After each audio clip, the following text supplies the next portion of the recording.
no recipe required and chili day. I'm going to do a 3-bean chili for you. We're going to use less meat, more beans, lots of vegetables, lots of spices, really a lot of flavor. This is one of my healthier versions of chili. Great for winter, but frankly, great for summer, great for any time of the year. And while it takes a long time to make kind of on the stove, sitting there, not a ton of active time, and you make a huge batch, you can freeze it, get like 20 meals out of it. It's awesome to do. Let's give it a try. All right, so let's go ahead and get started on our chili. We're doing a nice kind of healthy version here, and for me, the healthy version really is just cutting down on the meat, adding some beans, which is why we're doing our 3-bean chili. I'm also going to add some chicken instead of all beef. I'm going to hold that wrapper in there. Just a tiny... Oh, let's get that other wrapper out of there. Why do they put these little wrappers in there? It's ridiculous. Just a little bit of olive oil in the pan. We're going to add just 1 pound of ground turkey. I got 1 pound of ground beef, and I also went with that lean kind of 90-10 beef. So, this pot of chili is probably going to be 20 meals or so. That's 32 ounces of meat. So we're talking like 1.5 ounces of meat per serving. Not a lot, right? So for the meat fearers or the low meat people out there, this is a great dish for you. I'm just going to let it go over medium heat until everything is browned. I do like to move it around, every couple minutes so you don't end up with big clumps of meat, but you don't really have to stir constantly. Okay, so we've got our meat browned. What I'm going to do now, I don't know if you can see it, but down here in the bottom, you got a fair amount of fat and juice in there. I'm just going to go ahead and drain that off and remove the meat. Then we'll come back and put some veggies in there. All right, time to add some vegetables, and I like to go pretty heavy on the veggies. What I'm going to do is 2 onions chopped up nice and fine. Throw those in there. By the way, I hit it with a little bit of olive oil. Pan's over medium heat. You can always add a little bit more olive oil if you need to. I've got a carrot here that I shredded up nice and fine. I don't like the chunks of the carrot in chili, but I love it in there. I love the flavors. I got some red bell pepper, some green bell pepper, some celery. This is also a time, you can add a whole bunch of other things, and frankly, if you like your chili a little spicy, I'd throw in some hot peppers as well, some chili peppers, some jalapenos or serranos, whatever you want in there. I'm going to go ahead, let these vegetables start to sweat down. Heat's pretty low. I just turned it up a little bit. And just let them go. It's going to reduce in volume by about half or so. The onions will become nice and translucent. And I'm going to come back and I'm actually going to hit it with a couple pinches of salt. All right, big mistake, guys. I forgot my garlic. I've got 5 or 6 chopped cloves in there. Don't be shy with the garlic. That gives us flavor too. And I said I was going to throw some salt in there. Call it 3 nice big pinches. 1 more little stir and just let these saute down. Probably going to be 15 or 20 minutes. All right, so this is where we're looking to get our vegetables down. You can see they've reduced down. The onions are translucent. We're going to add some spices. I got salt and pepper here, about 1 tablespoon of each. Garlic powder, onion powder, some chili powder, some cumin. I think that's the big one. This is probably 3 tablespoons and a little bit of oregano. All that goes in there. Those general spices will do you good. Amounts don't matter a whole lot. And I'm just going to add them in and then let them go for about 2 or 3 minutes. All right, so adding those spices in early or ahead of the tomato lets them just kind of toast and release some of the flavors and the essential oils in there. I've got a can of tomato paste. We're going to use the same kind of theory here to get more flavor out of the tomatoes. We're going to add that whole can. This is what, a 6-ounce can? Something like that.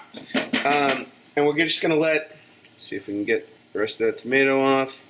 We're just going to add this in and let this tomato kind of toast in with the vegetables and those spices for about 5 minutes or so. It's okay to get a little bit of brown on the bottom, but you do want to make sure it's not burning.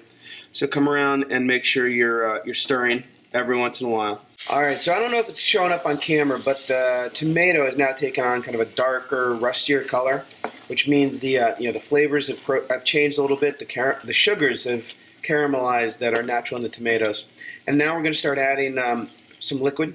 I've got a beer here. I like adding a beer to my chili. You can add wine. You could add chicken stock. With the beer, I like the flavor of it. I think it goes with the whole mode of chili. And, you don't have to worry about the alcohol. It's going to evaporate out. Just bring it to a little simmer, and then we're going to add our meat back in. to our chili. Actually, you guys should go ahead and bring it to a simmer. We can go ahead and add the meat in there. As the beer simmers, the alcohol is going to evaporate, and that's going to happen. That's going to happen quickly. And then once we get our meat in, I'm going to come back and just add it with a little bit more chicken stock once we hit the simmer. Okay, so we're at a light simmer now. The beer, most of that alcohol is now evaporated off. I've got a can of crushed tomatoes. That was a 28-ounce can. And we're probably going to hit it with another, call it 16 ounces. It's a half another can. I'll throw the rest of this into the freezer. And then, hit the camera there, apologies. And then we're going to thin it all out with a little bit of chicken stock.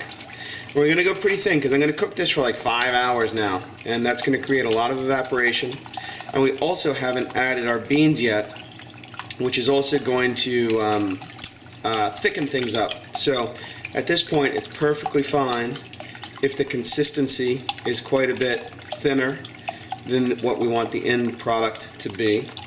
This is like a 48-ounce thing of chicken stock. We're going to fill the pot up. But you know, more than measurements, you're looking for kind of consistency. This is actually even a little bit thick, so I'm going to go ahead and grab just a couple more cups of water, throw that in there. That will be perfectly fine. And we're going to cover it and let it simmer, like I said, for about 3 hours or so. Then we're going to come back and add our beans. Alright, so our chili has been going for like very loud, 2 hours now. And I don't know if you can see, it's kind of just barely simmering. That's what we want. That's going to let kind of all the flavors blend. It actually even tenderizes some of that meat in there. We've not added the beans yet, but kind of at this midway point is when I like to go ahead and give it a little taste. And this is the first opportunity to adjust some of those seasonings. This one, I think, could use a little more salt. Sometimes you'll find tomatoes can get a little bit tart or sour. If that's the case, just go ahead and add some sweetness. Plain sugar is fine. Molasses, honey, anything like that will balance out that sweetness. This is cumin. I'm going to do another little pinch of cumin in there. This is, it's totally up to your flavors. You can get as crazy or as wild as you want. This is Worcestershire sauce, which I'm going to add a little bit as well. I've even added soy sauce into these. I think very uncommon, but it adds a really cool umami, they call it, flavor. I'm going to let this in. Other than those, I think we're doing well. I've got like another 3 hours left to cook this. When there's probably an hour, 2 hours left, we're going to come back and add our beans. And I also don't mind if you go ahead and just leave the lid kind of cracked open a little bit. That will help some of the steam escape, thicken the chili up. Alright, so with about 2 hours left to go or so, not that cooking time matters a whole lot, I'm going to add my 3 beans. These were white beans, cannellini beans. And then right here I've got pinto beans and black beans. And there's a lot of them. These are, I don't know, probably 40-ounce cans or so. You can always judge, not quite add them all, but I want a lot in there because we cut out the meat. We're replacing the meat with a lot of the beans. Part of what makes this nice and healthy. I'm just going to add them. We may have to come back and add a little bit of salt, but we can just let them cook for a couple hours. Alright, so after a couple hours, your chili is going to be done. It's all now a matter of getting it to the thickness you want. I took my lid off about half an hour ago, and I'm going to stir it. I'm going to let mine go for probably another half an hour without the lid. This is the easiest way to get it just to thicken up a little bit. It'll evaporate, it'll thicken. You can give it one more taste test and see if it needs any salt, any pepper, anything else. I think this one is good. So I'm just going to let it go. Like I said, half an hour, and we'll serve it up.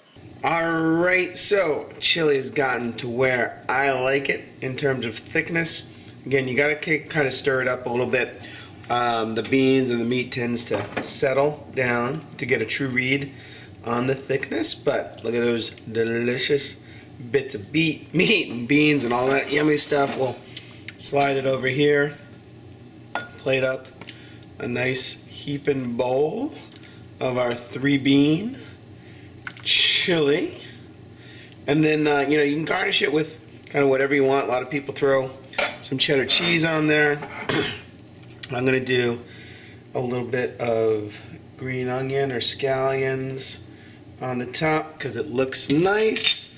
And then I got some sour cream here. I threw in a little sandwich bag, cut off the little tip. You can do a little design, whatever you want on there, make it look nice and messy, maybe. And I will see you next time on No Recipe Required.